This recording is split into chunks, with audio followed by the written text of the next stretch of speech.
자, 첫 번째 키워드는 3.1절 집회까지만입니다. 자, 윤석열 대통령의 탄핵 반대 목소리를 강하게 내고 있는 한국사 일타 강사죠. 전한길 씨가 윤 대통령에게 감사의 뜻을 전달받았다고 밝혔습니다. 윤 대통령의 뜻은 석동현 변호사가 전달해줬다고 하는데 일단 전한길 씨 목소리 듣겠습니다. 저랑 이 국민들이 모여가 지난 부산 집회도 있고 구치소에 계시는 대통령이 그 소식을 들었대요. 전한길 쌤 통해서 또는 많은 국민들 2030 세대들이 대통령 살려내자 뭐 이런 목소리에 대해서 너무 감사하다고 믿을 건 국민밖에 없다고 대통령이 기뻐하신다는 이야기. 그러니까 용기를 가지고 그래서 대통령도 마찬가지 힘을 내고 있다 하더라고요. 자, 비록 구치소에 있긴 하지만 윤 대통령도 전한길 씨에 대해서 알고 있고 그리고 전한길 씨가 큰 역할을 하고 있다 이렇게 생각하고 지켜보고 있는 것 같다. 그러니까 저런 메시지가 나오는 것 아니겠습니까? 이고은 변호사님? 맞습니다. 전한길 씨 사실은 한국사 일타 강사잖아요. 네. 본인들의 제자들이 사실 2030 세대에 정말 많을 것으로 보여지는데 이 전한길 씨가 윤석열 대통령을 위해서 이 집회에 참여하면서 윤석열 대통령이 자신의 변호사인 이 석동현 변호사를 통해서 감사 인사를 전했다는 겁니다. 그러면서 이 메시지를 한 언론의 이 라디오에 나와서 소개를 하기도 했는데요.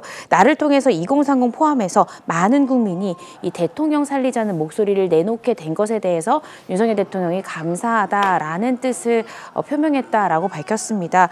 그러면서 대통령이 믿을 건 국민뿐이다라면서 기뻐하시고 본인 덕에 굉장히 또 잘 지내고 계신다 이런 취지의 메시지를 전달하기도 했는데요. 네. 그런데 이렇게 계속해서 집회를 이어갔지만 3월 1일까지만 나는 부득이 할 수밖에 없다라는 또 안타까운 소식도 함께 전했습니다. 그렇습니다. 자, 지금 보신 것처럼 전한길 씨는 민주당이 줄탄핵으로 국정을 마비시켰고 그리고 윤 대통령의 탄핵을 반대하는 목소리를 꾸준히 내주고 있습니다. 거기에 대한 어떤 고마움의 표현이 석동현 변호사를 통해서 전달된 것 같은데 그동안에 내왔던 목소리도 한번 들려드리도록 하겠습니다.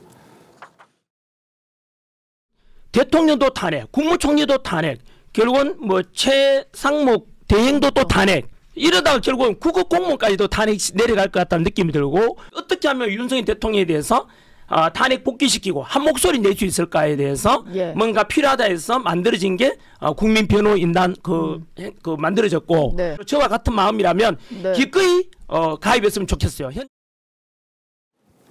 그런데 조금 전에 이고은 변호사가 지적해 주셨듯이 윤 대통령의 감사의 뜻도 전달받은 전한길 씨가 갑자기 다음 달부터 정치 활동을 중단하겠다고 선언했습니다. 그 배경에도 관심이 쏠리고 있는데 그 이유를 직접 들어보겠습니다. 3월 1일 이후에는 저희가 볼 수 없는 건가요? 저도 지금 고민입니다. 네. 집에서 그 반발이 심합니다. 지금 현재 막 사설 경호원 스마트워치 차고 다니죠. 경찰 저거 하지요.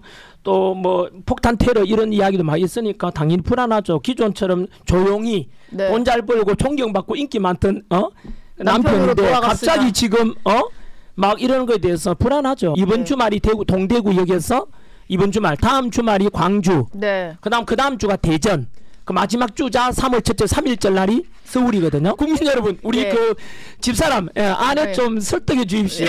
그렇죠. 어제 저녁에 수업 끝나고 나오는데 오늘 좀 밥도 잘 안 주려고 좀 그렇더라고요.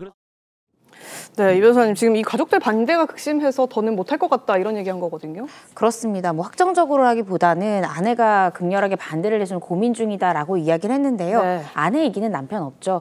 전한길 씨 굉장히 또 강하고 카리스마가 있는 일타 강사로 유명한데 결국 집에서 가족들이 또 부인이 이 전한길 강사의 사실 안전상의 이유 때문에 많이 걱정을 한다고 합니다. 또 실제로 전한길 씨가 사설 경호원의 이 스마트워치 또 경찰의 신변 보호까지 받고 있다고 하는데요. 그렇다 보니까 아내가 열심히 강의하고 와도 그 다음날 방송 간다니까 아침밥도 제대로 안 주려고 했다는 거죠. 그만큼 또 많이 또 전한길 씨를 응원하는 분들께 우리 아내를 좀 설득해주면 앞으로도 할 수 있다라는 뜻을 내비치기도 해서요. 정말로 3월 1일까지가 마지막 행보일지 좀 더 지켜봐야 될 것 같습니다. 알겠습니다. 자, 여러 가지 고소 고발도 전한길 씨를 당하고 있습니다. 시민단체를 통한 고발은 이미 당했고 그리고 민주당도 전한길 씨를 고발하겠다라고 밝혔는데요. 그래서 여러 가지 영향 좀 받고 있는 것 같습니다. 자, 민주당의 입장과 이어서 전한길 씨의 입장까지 함께 들려드리겠습니다. 내란 선전 선동과 서부지법에 대한 폭동을 교사한 혐의에 대해서 전한길 강사와 그다음에 손연보 목사, 이들은 일명 여의도파에 소속되어 있는 분들입니다. 극단적이고 맹동주의자들의 이런 국민들을 현혹하고 몰지각한 행위에 대해서 법적인 심판을 반드시 받게 할 것이라는 점을 저희가 다시 한번 강조드리고, 그 민주당 최고위원회에서 그 전한길의 영상을 틀어놓고 어떻게 대처할래? 그들이 두려워하고 초조하다는 뜻이에요. 민주당 의원께서 전한길이 빨리 수사받아야 된다고 했어요. 저는 이러다가는 고소 고발 좋아하는 민주당에서는 대한민국 국민과 거꾸로 몰이하고 전부 다 고소 고발하겠네라는 생각이 들어요.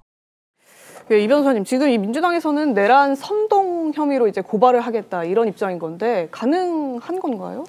그런데 사실상 어떤 뭐 유튜브랄지 아니면 뭐 집회 현장에서 본인의 의사와 의견을 개진한 것을 두고 이 내란을 선동했다라고까지 보기는 좀 어려울 것 같습니다. 사실 어떤 혐의가 인정된다라기보다는 어떤 정치적인 상징성의 의미를 가지고 고발에 나서는 것이 아닐까 싶은데요. 그런데 이러한 고발에 이제 맞서서 이 대통령 국민변호인단 측에서는 이 시민단체 대표에 대해서 무고죄로 또 고발하겠다라는 뜻을 밝혔습니다. 이 해당 국민변호인단 단장은 석동현 변호사인데요. 그러면서 이러한 고발 자체가 헌법상 보장되는 표현의 자유를 심각하게 제한하는 조치라고 이야기하기도 했고요. 또 이 공직자, 이 헌법재판소 재판관에 대한 이런 이야기들은 이 공직자에 대한 표현이기 때문에 이 표현의 자유가 조금 더 넓게 인정되는 것이 판례의 태도다라고 덧붙이기도 했습니다. 알겠습니다.